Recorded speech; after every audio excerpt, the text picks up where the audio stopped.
Mom gave my bedroom to my stepbrother because he needed to focus on his streaming career. So I called my dad and served them all eviction papers. Now they're begging. I'm 16 and my life turned into an absolute circus thanks to my mom's terrible taste in men. Here's how my peaceful existence became a reality TV show nobody asked for. My parents divorced when I was 8 after my mom cheated. My dad, being the saint he is, kept paying the mortgage on our family home so I could stay in the same school district. Meanwhile, mom was supposed to handle utilities and groceries, a task that apparently requires a PhD she doesn't have. Enter Rick, the human equivalent of a participation trophy. This 35-year-old masterpiece has been fired from more jobs than I can count. We're talking legendary failures here. McDonald's, fired for screaming at customers about fry temperature philosophy. Walmart, caught napping in the break room like it was his personal bedroom. Gas station, gave away free drinks to his buddies because he was building customer loyalty. My personal favorite was the car wash incident.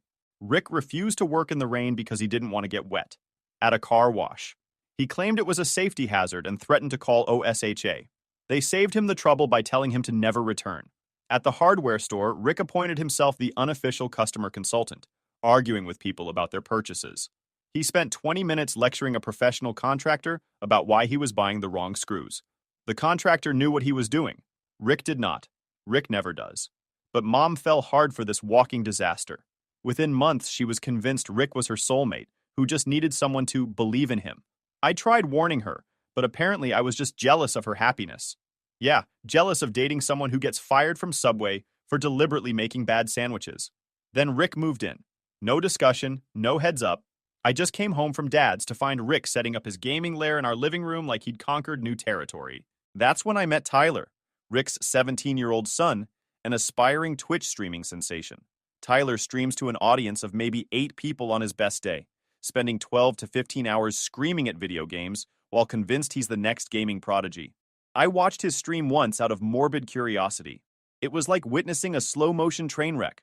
Tyler kept dying in the same spot repeatedly, each death triggering a meltdown about how the game was coded wrong. Instead of learning, he'd run straight back into the same trap while raging at his 3 remaining viewers. His chat tried helping him, pointing out missed power-ups and suggesting different strategies. Tyler's response: 5-minute rants about how they were 12-year-old backseat gamers who didn't understand real gaming. One viewer suggested a different approach, so Tyler accused them of being jealous of his skills. The stream climaxed when Tyler threw his controller across the room after his 15th consecutive death, then spent 10 minutes complaining about controller prices and demanding his dad buy him better equipment. He finally rage quit, claiming the game developers were idiots and promising his remaining viewers better content tomorrow. Tyler genuinely believes he's destined for gaming stardom. He constantly talks about his future mansion, million-dollar sponsorships, and how current popular streamers are just lucky while he's more talented. The delusion is so complete it's almost impressive. Rick, meanwhile, continues his unemployment tour of the city. Every job loss comes with elaborate excuses about jealous coworkers or idiot bosses who couldn't recognize his genius. He spends his days playing video games and offering unsolicited life advice, which is rich coming from someone who can't keep a job at Subway. The whole situation would be comedy gold if I didn't have to live through it. My dad still pays for everything. While Rick treats our house like his personal gaming center, Mom defends every stupid decision Rick makes while Tyler practices his acceptance speech for streaming awards that will never come. I'm counting down the days until I can escape this sitcom nightmare. My dad's house has never looked so appealing, and Rick's next job interview, whenever that happens, can't come soon enough. At this rate, I'm half expecting Rick to get fired from unemployment itself. The worst part? Mom still thinks this is all going to work out somehow. I love her, but her judgment in men makes reality TV casting directors look selective. When Tyler moved in, my mom set him up in the guest room, which was fine with me. I didn't like having him in the house, but at least he stayed in his room most of the time. The problem was that Tyler is incredibly loud. He streams until 3 or 4 a.m., screaming at his games, playing loud music, and generally being a nuisance. The guest room shares a wall with my bedroom, so I could hear everything. I complained to my mom multiple times about the noise keeping me awake on school nights, but she always took Tyler's side. She'd say things like, "Tyler is working on his career," or "You need to be more supportive of your stepbrother." First of all, Tyler wasn't my stepbrother at that point, because my mom and Rick weren't married. Second of all, screaming at video games until 4 a.m. is not a career, It's a hobby that's preventing me from getting sleep before school. But my mom wouldn't hear it. She was completely under Rick's spell. And by extension, Tyler could do no wrong in her eyes. Rick had convinced her that Tyler was this misunderstood genius who just needed support to become successful. The situation at home became increasingly toxic. Rick treated the house like his personal man cave, leaving beer cans and food wrappers everywhere. He'd eat all the groceries my mom bought and never offer to contribute money for more. He'd use my mom's car whenever he wanted, often leaving it with an empty gas tank. And my mom just enabled all of this behavior. Rick had absolutely no respect for my mom's property or personal space. He'd leave his dirty clothes all over the house, use her expensive shampoo without asking, and even wear her ex-husband's clothes that she'd kept in the closet for sentimental reasons. When I pointed this out to my mom, she made excuses about how Rick was adjusting to living with us, and that I should be more understanding. He'd invite his equally useless friends over to drink beer and play video games in our living room until all hours of the night. These weren't quiet gatherings. They were loud, obnoxious parties where grown men would scream at sports games on TV and argue about conspiracy theories. They'd leave empty bottles everywhere, spill food on the furniture, and sometimes even pass out on our couch. One of Rick's friends actually threw up in our bathroom and didn't clean it up. When my mom found the mess the next morning, Rick claimed he had no idea who did it and that it wasn't his responsibility to monitor his friend's behavior. My mom ended up cleaning it herself while Rick slept until noon. Tyler was just as bad. He'd raid the refrigerator at all hours, leaving nothing for me to pack for lunch. He'd eat entire packages of lunch meat, drink all the milk, and finish off leftovers that my mom had specifically set aside for my school meals. When I complained, my mom would say that Tyler was a growing boy and I needed to be more sharing with food. He'd use up all the hot water with his marathon gaming sessions, so I'd have to take cold showers in the morning before school. Tyler would take 45-minute showers at night, claiming he needed to decompress from his streaming sessions. He'd use up all the hot water washing his greasy hair, and then spend another 20 minutes just standing under the water playing on his phone. Tyler would monopolize the living room TV and throw a fit if I wanted to watch something else. He'd claim he needed to watch streaming tutorials or study other gamers' techniques, but he was really just watching YouTube videos of other people playing games. If I tried to change the channel during commercial breaks of shows I was watching, he'd have a complete meltdown about interrupting his research. And the noise was constant. Video game sounds, his terrible music, and his obnoxious commentary bleeding through the walls. Even when he wasn't streaming, Tyler would play single-player games with the volume turned up to maximum. He'd blast this awful dubstep music that sounded like robots having seizures, and he'd sing along off-key at the top of his lungs. Things got even worse when my mom and Rick got married last year. It was a small ceremony at City Hall, and I was basically forced to attend. My dad wasn't invited, obviously, but he told me later that he was concerned about Rick and Tyler living in his house without his permission. He'd been patient up to that point because he wanted to keep things stable for me, but he was starting to get frustrated with the situation. The wedding was awkward as hell. Rick's family was there, his mother, his sister, and a few cousins who all seemed cut from the same cloth. They were loud, crude, and spent most of the reception complaining about various things. Rick's mother made snide comments about how my mom was getting another chance at happiness, which felt like a dig at my dad. Tyler spent the whole time on his phone, probably checking his Twitch metrics or arguing with people online. After the wedding, Tyler started calling himself my stepbrother and acting even more entitled than before. He'd eat all the food in the house, leave messes everywhere, and treat the place like his personal gaming den. He'd have his equally obnoxious friends over for gaming sessions that would last all night, and they'd be loud, rude, and disrespectful to me and my mom. Rick wasn't contributing anything to the household expenses. Tyler was basically a freeloader, and my mom was acting like it was completely normal for two grown men to live rent-free in my dad's house. She'd make excuses about how they were going through a tough time, and how we needed to be patient while they got back on their feet. But there was no sign that either of them was actually trying to improve their situation. I started spending more time at my dad's apartment on weekends and during his custody time. The peace and quiet there was such a relief compared to the chaos at home. My dad noticed that I seemed stressed and asked me about it, but I didn't want to cause drama by complaining too much. I figured this was just temporary, and that eventually Rick and Tyler would move out. But instead of improving, things kept getting worse. Tyler's streaming career was going nowhere fast. If anything, he was losing viewers because of his toxic attitude and constant rage quitting.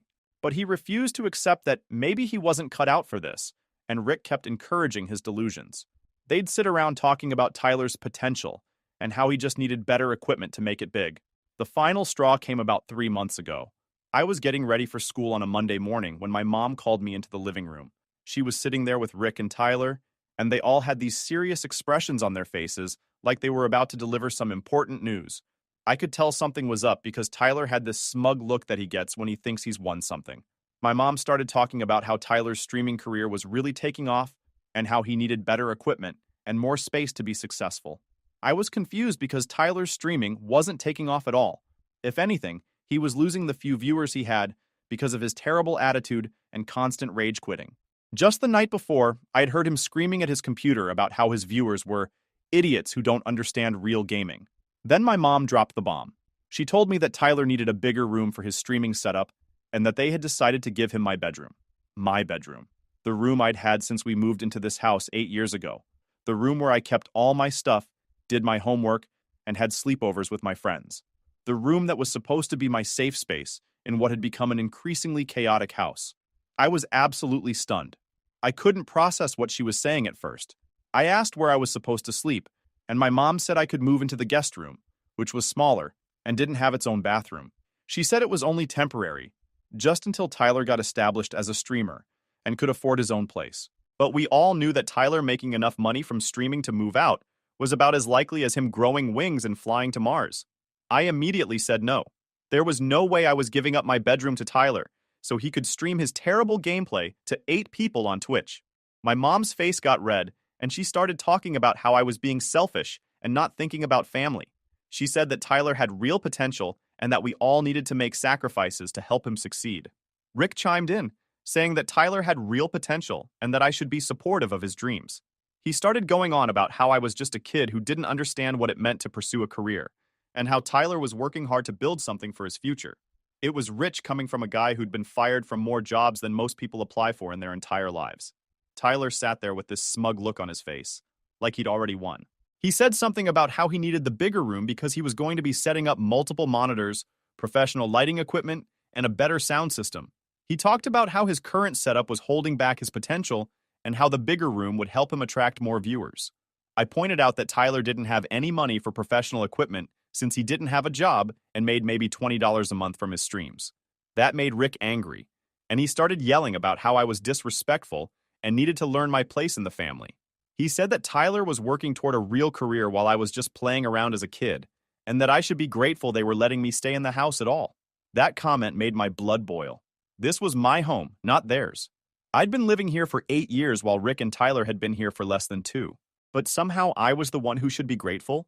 I told them that this wasn't their house, it was my dad's house, and they had no right to kick me out of my room.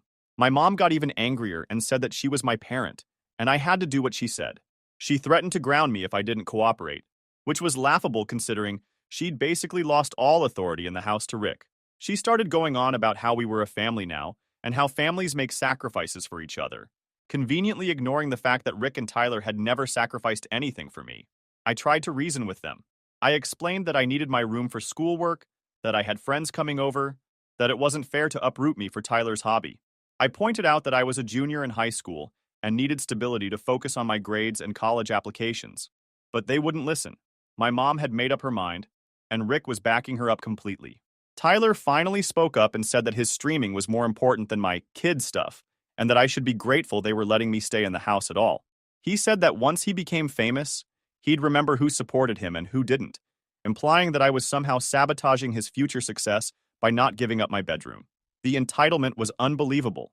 Here was this lazy, talentless kid who'd never worked a day in his life, demanding that I give up my bedroom so he could pursue his fantasy of becoming a gaming celebrity. And my own mother was supporting him over me. I asked for a week to think about it, hoping that maybe they'd come to their senses or I could figure out a solution. My mom said no, they needed to make the move that weekend because Tyler had some important streams coming up. Important streams. To his 8 viewers, who probably only watched him to laugh at his rage quits. That night, I called my dad and told him everything. I was crying on the phone, explaining how they wanted to kick me out of my room for Tyler's streaming setup. I told him about all the problems I'd been having with Rick and Tyler. The noise, the mess, the constant disrespect. My dad was quiet for a long time, and then he asked me to repeat everything they had said. When I finished, my dad was silent for another minute. Then he said something that I'll never forget. He said, "Son, I've been way too patient with this situation. I thought I was doing the right thing by letting your mom stay in the house, but this has gone too far. Nobody kicks my son out of his bedroom in my house. My dad explained that he had been getting increasingly frustrated with Rick and Tyler living in his house without his permission. He said he'd been biting his tongue because he didn't want to disrupt my living situation, but now they were disrupting it themselves by trying to take my room away. He told me not to move out of my room under any circumstances and that he was going to handle the situation. I asked what he meant, and he said I'd find out soon enough. He told me to pack a bag and be ready to stay at his apartment for a few days while things got sorted out. The tone in his voice was different than I'd ever heard before. Not angry, but absolutely determined. The next morning I went to school as usual, but I was distracted all day wondering what my dad was planning. I kept checking my phone for messages, but there was nothing. When I got home that afternoon, my mom, Rick, and Tyler were in the middle of moving my stuff out of my room. They had boxes everywhere, and Tyler was already measuring the space for his streaming setup. I was furious. I told them to put my stuff back, but my mom said the decision was final. She said I could either cooperate or find somewhere else to live, which was a pretty empty threat considering she didn't actually own the house. Rick added that I was being a spoiled brat and that Tyler deserved the bigger room because he was working toward a career. Tyler was already setting up his gaming chair in my room, acting like he owned the place. He made some comment about how the room was perfect for streaming and how he was going to make so much money once he had the proper setup. He started talking about all the improvements he was going to make. Blackout curtains for better lighting, soundproofing foam on the walls, maybe even a mini fridge so he wouldn't have to leave during long streaming sessions. It was infuriating watching this lazy, entitled kid take over my space while talking about his grand plans for internet fame. I told him he was delusional if he thought a bigger room was going to magically make him a successful streamer, but he just laughed and said I didn't understand the streaming business. That's when there was a knock at the front door. My mom went to answer it, and I heard her talking to someone in a very serious tone. She sounded confused at first, then worried. A few minutes later, she came back into the house looking pale and shaken. She was holding some official-looking papers in her hand, and she looked like she'd seen a ghost. Rick asked what was wrong, and my mom said we had visitors. Her voice was shaky, and she kept looking at the papers like she couldn't believe what she was reading. That's when my dad walked into the house, followed by two other men in suits. One of them was carrying a briefcase, and they both looked very professional and intimidating. I'd never seen my dad look so serious and businesslike. He was wearing his best suit and had this expression that meant he was done playing games. The two men with him looked like they could have been lawyers or government officials. They had that kind of authority that made you want to sit up straighter. My dad introduced the men as his lawyer and a process server. The process server handed papers to my mom, Rick, and Tyler, explaining what each document was as he gave it to them. He explained that they were all being served with eviction notices and had 30 days to vacate the property. His voice was professional but firm. This wasn't a negotiation or a discussion. The room went completely silent. You could have heard a pin drop. Rick was the first to speak, asking what the hell was going on. His face was turning red and he looked like he was about to explode, but the presence of the lawyer and process server kept him somewhat in check. My dad's lawyer stepped forward and calmly explained that my dad was the legal owner of the house and had the right to evict any tenants who were not abiding by the terms of their residency. He pulled out a folder full of documents and started reading from them in this matter-of-fact tone that made everything sound very official and final. My mom started arguing that she had been living in the house for 8 years and had rights. She was getting increasingly frantic, talking about how this was her home and how she'd raised her son here. The lawyer calmly explained that she was there at my dad's discretion and that her housing arrangement was contingent on her caring for me as agreed upon in the divorce settlement. He said that by prioritizing Tyler's streaming career over my basic need for a bedroom, she had violated the terms of the agreement. Furthermore, Rick and Tyler had never been authorized to live in the house and were essentially squatters who had no legal right to be there. Rick started yelling about how this was illegal and they couldn't just be kicked out. He was getting more and more agitated, pacing around the room and making threats about fighting the eviction in court. The lawyer pulled out another folder full of documents and started listing all the legal grounds for eviction: unauthorized occupants, violation of residency agreement, creating a hostile environment for a minor. Tyler finally realized what was happening and started freaking out. He kept asking where he was supposed to set up his streaming equipment if they had to move. He was looking around my room like he couldn't believe he was going to lose his new gaming paradise before he'd even had a chance to use it. My dad looked at Tyler with this expression of complete disdain and said, "That's not my problem. You can stream from wherever you end up living." His voice was cold and dismissive, like Tyler was something unpleasant he'd found on the bottom of his shoe. My mom was crying at this point, begging my dad to reconsider. She said they could work something out, that Tyler would move back to the guest room, that everything would go back to normal.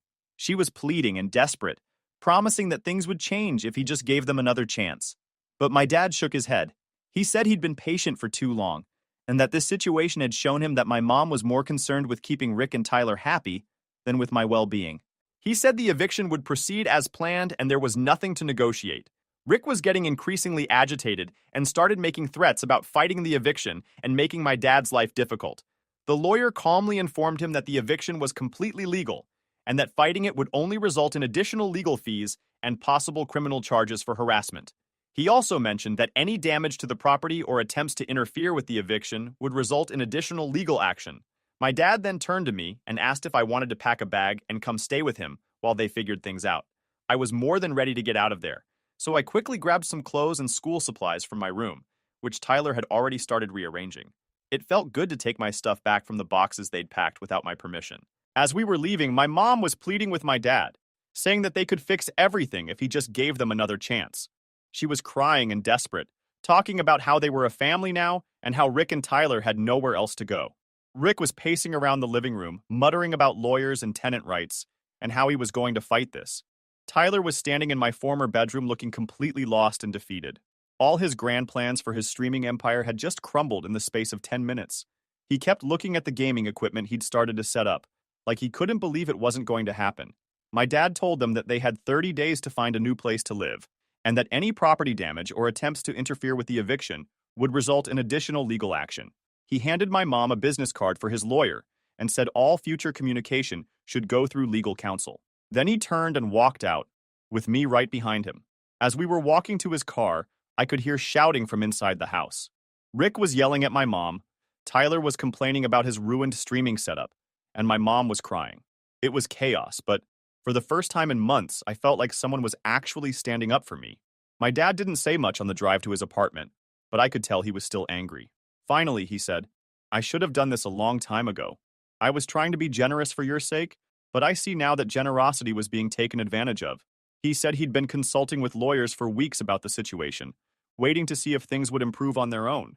When I called him about the bedroom situation, he realized that my mom was completely prioritizing Rick and Tyler over my needs, and that was the last straw. He said no one was going to kick his son out of his bedroom in his own house, especially not for something as ridiculous as a failing streaming career. Over the next few days, my mom called and texted constantly, begging me to convince my dad to stop the eviction.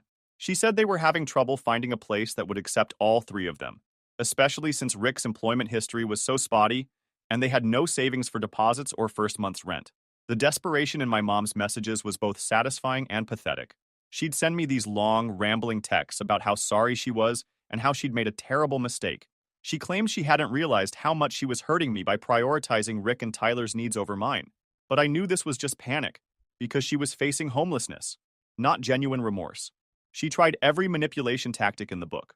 First, she tried guilt-tripping me about how they'd have nowhere to go. Then she tried bribing me, saying they'd pay for a new gaming setup in my room if I convinced my dad to let them stay. When that didn't work, she tried fear-mongering, claiming that Tyler would end up on the streets, and it would be my fault if something bad happened to him. Rick was equally pathetic in his desperation. He started applying for jobs frantically, suddenly finding motivation he'd never had before. But his reputation in the local job market was already shot from his pattern of getting fired from every position. Word gets around in small communities, and most managers had either dealt with Rick directly or heard stories about his work ethic. He actually had the nerve to ask my mom to call my dad and beg for more time, claiming he just needed another month to get back on his feet. This from a man who'd had 2 years of rent-free living to get his life together and had wasted every opportunity. Tyler's reaction was the most delusional of all. He kept insisting that this was all a misunderstanding, and that once my dad realized how close Tyler was to making it big as a streamer, he'd change his mind. Tyler actually created a PowerPoint presentation about his streaming business plan and asked my mom to show it to my dad as proof of his potential. The presentation was laughably bad, full of unrealistic projections about viewer growth and revenue that had no basis in reality. Tyler claimed he'd have 10,000 followers within 6 months and would be making $5,000 a month from streaming within a year. This from a kid who currently had 8 subscribers and made about $15 a month on his best days. I told her that maybe she should have thought about that before giving my bedroom to Tyler for his streaming hobby. She got angry and said I was being vindictive and that I was ruining three people's lives. I reminded her that she was the one who chose Tyler's streaming over my basic needs, and that actions have consequences. The irony wasn't lost on me. For months, I'd been told that I needed to make sacrifices for the family. I needed to accept the noise, the mess, the disrespect, all for the greater good of keeping Rick and Tyler happy. But now that they were facing consequences for their entitled behavior, suddenly I was expected to bail them out. Tyler actually had the audacity to call me directly, asking if I could talk to my dad about letting them stay. He said his streaming career would be ruined if they had to move to a smaller place without good internet. I told him that his streaming career was already ruined because he was terrible at it and had the personality of a brick. He started yelling about how I was jealous of his success and how I'd regret sabotaging him when he became famous. I hung up on him and blocked his number. The kid was completely delusional about his prospects as a streamer, and nothing was going to change that. Rick tried a different approach, showing up at my dad's apartment building and waiting for me in the parking lot. When I saw him there, I immediately called my dad, who came down and threatened to call the police if Rick didn't leave immediately. Rick started ranting about how my dad was destroying his family and how Tyler was going to be homeless because of us. My dad pointed out that Rick was a 35-year-old man with a teenage son, and maybe he should focus on getting a stable job instead of enabling his son's fantasy about becoming a professional gamer. He said that Rick had been living rent-free in his house for 2 years and still couldn't manage to hold down a job long enough to save any money. The eviction date was approaching, and my mom was getting increasingly desperate. She sent me long text messages about how sorry she was and how she realized she'd made a mistake. She said she'd been trying to make Rick and Tyler happy because she loved Rick and wanted their blended family to work. During the 30-day eviction period, the house became a circus of desperation and denial. My mom was frantically calling apartment complexes, trying to find a place that would rent to them despite Rick's terrible credit and employment history. Most landlords wanted proof of steady income, references from previous employers, and security deposits that they couldn't afford. Rick suddenly became the most motivated job seeker in the city, but it was too little, too late. He'd show up to interviews wearing wrinkled clothes and would inevitably say something that revealed his terrible work attitude. One potential employer called him back to say he'd been overqualified for the position, which was code for, "We can tell you're going to be a problem employee." Tyler spent most of the eviction period in denial, convinced that something would work out to let him keep his streaming setup in my bedroom. He'd make grandiose plans about his streaming schedule once everything got back to normal, completely ignoring the reality that they were about to be homeless. He actually tried to negotiate with my dad directly, showing up at his construction office to pitch his streaming business plan. My dad's secretary later told me that Tyler had waited in the lobby for 3 hours with his laptop and a folder full of printed screenshots of his streaming statistics. My dad refused to see him. The most pathetic part was watching them try to play the victim card with extended family members. My mom called her sister, Rick called his mother, and they all painted this story about how my dad was being unreasonable and vindictive. But word got around about what had really happened, that they'd tried to kick me out of my own bedroom for Tyler's failing streaming hobby, and nobody was particularly sympathetic. Rick's mother actually told him that he was a grown man with a teenage son and needed to take responsibility for his own housing situation instead of expecting handouts from his ex-girlfriend's ex-husband. That conversation apparently didn't go well, and Rick spent the next few days ranting about how his own family had abandoned him. As the eviction deadline approached, reality started setting in. They found a small 2-bedroom apartment across town, but it was in a rough neighborhood and cost more than they could really afford. Rick would have to share a bedroom with Tyler, which meant Tyler's streaming setup would be crammed into a corner of a room he'd have to share with his father. But it was too little, too late.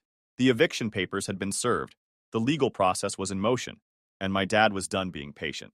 On the day they had to be out, my dad and I drove by the house to make sure they were actually leaving.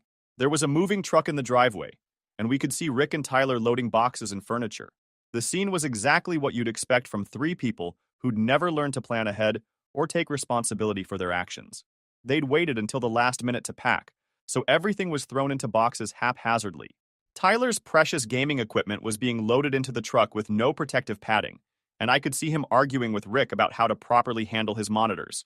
My mom was standing on the front porch crying, not because she was sad to leave the house, but because she was finally facing the consequences of her terrible decisions. Rick looked angry and defeated, probably realizing that his free ride was over, and he'd actually have to support his family now. Tyler was carrying his gaming chair to the truck, complaining loudly about how his new setup wouldn't be as good as the one he'd planned for my bedroom. He kept looking back at the house like he couldn't believe he was losing his gaming paradise before he'd even had a chance to use it. The moving truck was one of those small rental trucks that was clearly not big enough for all their stuff. I could see furniture and boxes piled up to the ceiling, and Rick was getting increasingly frustrated trying to make everything fit. Tyler's gaming desk had to be disassembled because it wouldn't fit through the truck door, and he was having a meltdown about potential damage to his equipment. As we drove away, my dad said, "Sometimes you have to make hard decisions to protect what's important. You're my son, and no one is going to treat you like a second-class citizen in your own home." He was right. Rick and Tyler had pushed too far, and now they were learning that actions have consequences.